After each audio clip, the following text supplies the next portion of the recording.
Hi friends, எல்லாம் எப்படி இருக்கீங்க? Welcome to Guru NTK channel. இன்றைக்கி நம்ம ஒரு ஃபுட் ரெசிபி வீடியோ பார்க்க போகிறோம். நம்ம என்ன பண்ண போகிறோம்னு பார்த்தீங்கன்னா, இன்றைக்கி குழந்தைங்களுக்கெல்லாம் எல்லா குழந்தைங்களுக்கும் பிடிக்கக்கூடிய பாஸ்தாவை தான் நம்ம இன்றைக்கி பார்க்க போகிறோம். அந்த பாஸ்தாவை வீட்லேயே எப்படி செய்யலான்றது தான் இந்த வீடியோ. இந்த வீடியோவை புதுசாக பார்க்குறவங்க மறக்காமல் சப்ஸ்கிரைப் பண்ணுங்கள், பக்கத்தில் இருக்க பெல் பட்டனை அழுத்துங்க.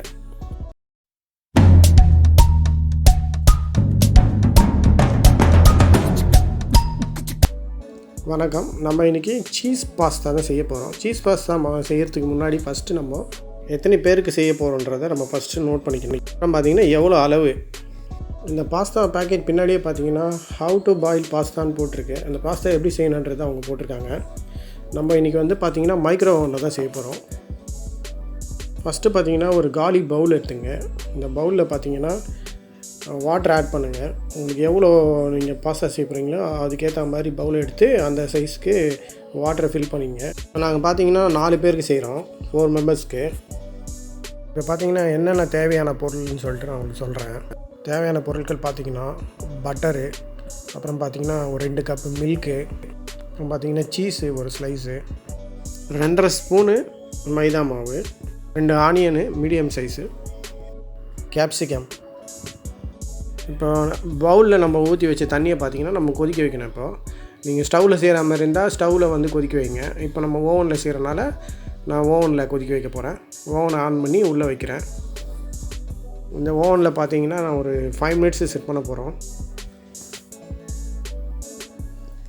ஆன் பண்ணியாச்சு. ஆன் பண்ணி டைமிங் செட் பண்ணிடலாம். பார்த்திங்கன்னா ஓவனில் வைக்கிறனால தான் 5 மினிட்ஸ் செட் பண்ணுறேன். நீங்கள் ஸ்டவ்வில் செய்கிற மாதிரி இருந்தால் தண்ணி சூடாகிற அளவுக்கு நீங்கள் அதை கொதிக்க வைங்க. ஏன்னா டவுட்டாக இருந்தால் கூட நீங்கள் அந்த பாஸ்தாவோட பேக்கில் இன்ஸ்ட்ரக்ஷன் கொடுத்துருப்பாங்க, அதை பார்த்தே நீங்கள் செய்யலாம். அது பார்த்திங்கன்னா தண்ணி சூடாகிட்டுருக்கு. அது சூடாகட்டும். அதுக்குள்ளே நம்ம பார்த்திங்கன்னா ஒரு பட்டர் ஒன்று எடுத்துப்போம். பட்டர் பார்த்திங்கன்னா நம்ம இப்போ பார்த்திங்கன்னா அமுல் பட்டர் வாங்கியிருக்கோம். அதை பிரித்து வச்சுப்போம் ஒரு கிண்ணத்தில் போட்டு. எவ்வளோ செய்ய போகிறீங்களோ அதுக்கேற்ற மாதிரி பட்டரை நீங்கள் எடுத்து வச்சிங்க. இப்போ பார்த்தீங்கன்னா ஓவனில் தண்ணி கொச்சிட்ருக்கு. ஃபினிஷ் ஆகிற டைம் வரப்போகுது. இப்போ பார்த்தீங்கன்னா அது ஹெண்டு வந்துச்சு. ஹெண்டு வந்தோடனே உள்ளே இருக்க பாத்திரத்தை நம்ம வெளியே இருப்போம். இப்போ பார்த்தீங்கன்னா தண்ணி நல்லா சூடாக இருக்கும். இப்போ மைக்ரோ ஓவனில் உள்ளே இருக்க பொருளை வெளியே எடுக்க சொல்ல நம்ம கம்பல்சரி க்ளவுஸ் யூஸ் பண்ணணும். இப்போ அந்த தண்ணியில் நம்ம ஆயில் ஆட் பண்ணுறோம். ஆயில் சில பேர் பார்த்திங்கன்னா எண்ணெயை பாஸ்தா கொச்சி வெளியே எடுத்து தனியாக வைப்போம் பார்த்திங்களா, அப்போ ஆட் பண்ணுவாங்க எண்ணெயை. ஆனால் நம்ம தண்ணியிலே ஆட் பண்ணுறோம். ஃபஸ்ட்டு பார்த்திங்கன்னா இதில் சால்ட் ஆட் பண்ணுங்கள்.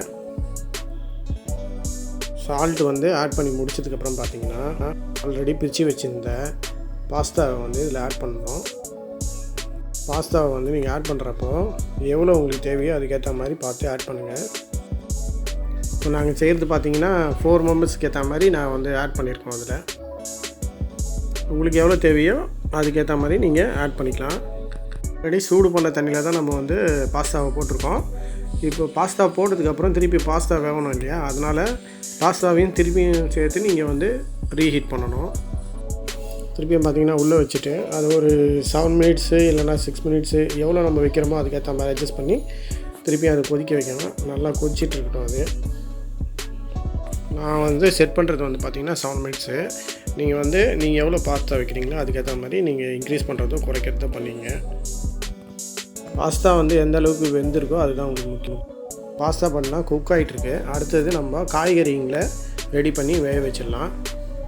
நம்மளுக்கு ஆரோக்கியமாகவும் இருக்கும், நல்ல டேஸ்ட்டாகவும் இருக்கும். பார்த்திங்கன்னா ஆனியனை 2 ஆனியன் எடுத்து வச்சுருக்கோம். அதுக்கப்புறம் பார்த்திங்கன்னா குடமிளகா, அதாவது கேப்சிகம், ஒரு பெரிய கேப்சிகம் ஒன்று எடுத்து வச்சுருக்கோம்.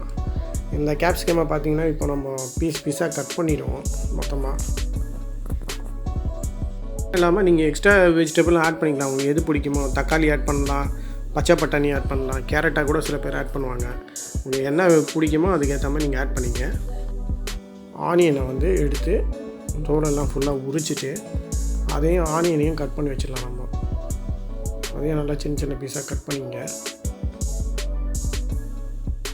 ஃபுல்லாக கட் பண்ணி முடிச்சதுக்கப்புறம் பார்த்திங்கன்னா அது காய்கறி மொத்தத்தையும் ஒரு ஓரமாக வச்சுருங்க. வச்சுட்டு ஓவனில் நம்ம வச்சுருக்க அந்த பாஸ்தாவை வந்து ஃபினிஷ் ஆகிடுச்சு. இப்போது இதை வந்து பார்த்திங்கன்னா வெளியே எடுத்தாச்சு. இதை வந்து நீங்கள் ஸ்டவ்வில் செய்யாமல் இருந்தால் நீங்கள் 15 மினிட்ஸ் வந்து இதை வேக வைக்கணும். வேக வச்ச பாஸ்தா பார்த்திங்கன்னா நல்லா சாஃப்டாக இருக்குது. நெக்ஸ்ட்டு பார்த்திங்கன்னா இதை வந்து தண்ணியெல்லாம் எடுத்துகிட்டு வடிகட்டிட்டு தனியாக வந்து பாஸ்தாவை எடுத்து வச்சிங்க. அதில் நீங்கள் லைட்டாக எண்ணெயை கூட நீங்கள் சேர்த்துக்கலாம், ட்ரை ஆகாமல் இருக்கிறதுக்கு சேர்ப்பாங்க. பாஸ்தா ரெடியாக இருக்குது. அடுத்தது வந்து நம்ம இப்போது காய்கறிகளை வேக வச்சிடலாம். இப்போ பார்த்திங்கன்னா ஸ்டவ்வில் வந்து ஒரு எம்டி பாத்திரத்தை வச்சுட்டு அதை சூடு பண்ணுங்கள். சூடு பண்ணதுக்கப்புறம் நம்ம இதில் வந்து ஆயில் ஆட் பண்ணுறோம். இதில் ஆயில் ஆட் பண்ணலன்னா பட்டர் கூட ஆட் பண்ணலாம். நம்ம பாஸ்தாவில் வந்து ஆயில் ஆட் பண்ணல, அதனால் இதில் ஆயில் ஆட் பண்ணியிருக்கோம். பார்த்திங்கன்னா நம்ம வெட்டி வச்சிருந்த அந்த ஆனியன் ஆட் பண்ணுறோம். வேணும்னா நீங்கள் இதில் பூண்டு கூட ஆட் பண்ணிக்கலாம். எக்ஸ்ட்ரா காய்கறி எதனா ஆட் பண்ணுற மாதிரி இருந்தால் நீங்கள் வந்து இதில் ஆட் பண்ணிக்கலாம். சில பேர் மஷ்ரூம் ஆட் பண்ணுவாங்க, சோளம் கூட ஆட் பண்ணலாம் இதில். இப்போ நம்ம நெக்ஸ்ட்டு பார்த்திங்கன்னா ஏற்கனவே கட் பண்ணி வச்சுருந்தேன் அந்த கேப்சிகம்மை ஆட் பண்ணுறோம். வெஜிடபிள் போட்டிங்கன்னா இது 2 மினிட்ஸ் வந்து நீங்கள் வேக வைக்கணும். இதில் வந்து சால்ட்டை ஆட் பண்ணுங்கள். சரிட்டு இது வேறு பாத்திரத்தில் மாற்றி வச்சுருங்க. அடுத்தது நம்ம ஒயிட் சாஸ் பண்ண ஆரம்பிச்சிடலாம். ஸ்டவ்வில் ஒரு பேன் எடுத்து வைப்போம். அதுக்கப்புறம் பார்த்திங்கன்னா அதில் நம்ம ஏற்கனவே எடுத்து வச்சுருந்தோம் பார்த்திங்களா பட்டரு, அந்த பட்டரை எவ்வளோ தேவையோ அந்த அளவுக்கு கடாயில் போட்டு நல்லா உருக்கிக்கிங்க. ஸ்டவ்வை பார்த்திங்கன்னா நீங்கள் சிம்லேயே வச்சுட்டு உருக்கிக்கிங்க. நல்லா உருக்கினதுக்கப்புறம் 2.5 டேபிள் ஸ்பூன் மைதா மாவை இதில் ஆட் பண்ணுங்கள். மைதா மாவை நல்லா கலக்கி விட்டுங்க. நிறம் மாறக்கூடாது, மைதா மாவும் கரைஞ்சிடக்கூடாது.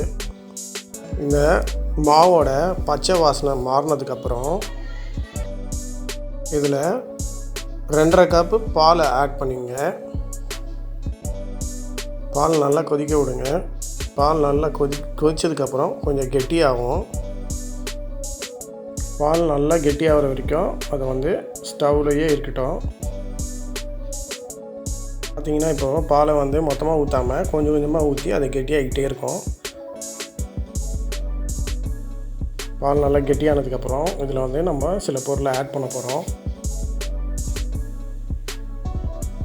நெக்ஸ்ட்டு பார்த்திங்கன்னா இதில் ஆரிகானோ வந்து ஆட் பண்ணணும். ஆரிகானோ பார்த்திங்கன்னா பீஸாட் போடுவோம்ல அதே தான். அதை வந்து நீங்கள் எவ்வளோ தேவையோ அந்த அளவுக்கு இதில் கொட்டி ஆட் பண்ணுங்கள். நெக்ஸ்ட்டு பார்த்திங்கன்னா இதில் தேவையான அளவுக்கு சால்ட்டை ஆட் பண்ணுறோம். நல்லா நீங்கள் சால்ட்டை வந்து கலரி விட்டுருக்குங்க. நெக்ஸ்ட்டு பார்த்திங்கன்னா இதில் நம்ம சீஸ் வந்து ஆட் பண்ண போகிறோம். சீஸை வந்து நீங்கள் வந்து கொஞ்சம் கொஞ்சமாக பிச்சு ஃபுல்லாக ஆட் பண்ணி விட்ருங்க. அதாவது எவ்வளோ உங்களுக்கு வேணுமோ அந்த அளவுக்கு ஆட் பண்ணுங்கள். சீஸ் வந்து கண்டிப்பாக சேர்க்கணுன்னு அவசியம் இல்லை. சீஸ் சேர்க்கலனாலும் நல்லா தான் இருக்கும். என்ன ஒன்று சீஸ் சேர்த்திங்கன்னா குழந்தைங்க நல்லா விரும்பி சாப்பிடுவாங்க. சீஸ் நல்லா உருகினதுக்கப்புறம் நம்ம வேக வச்சுருக்க அந்த காயை வந்து இதில் மிக்ஸ் பண்ணுவோம்.